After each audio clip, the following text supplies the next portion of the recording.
रेल्वेच्या कोंढवी ते पानवल ब्रिज येथील रेल्वे रुळाच्या चाव्या चोरी करण्याचा प्रकार उघडकीस आला असून रेल्वे रुळाच्या 223 लोखंडी चाव्या चोरी करणाऱ्या विरोधात ग्रामीण पोलीस ठाण्यात गुन्हा दाखल करण्यात आला आहे।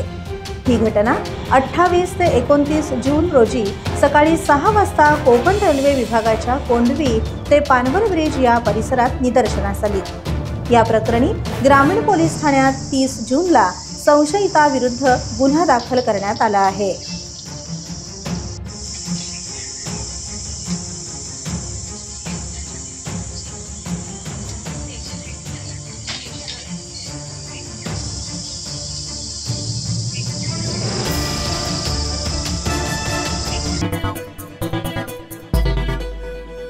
टाइम्स डिजिटलला लाईक करा, सबस्क्राइब करा, शेअर करा आणि बेल आयकॉन दाबायला विसरू नका। पाहत रहा टाइम्स डिजिटल।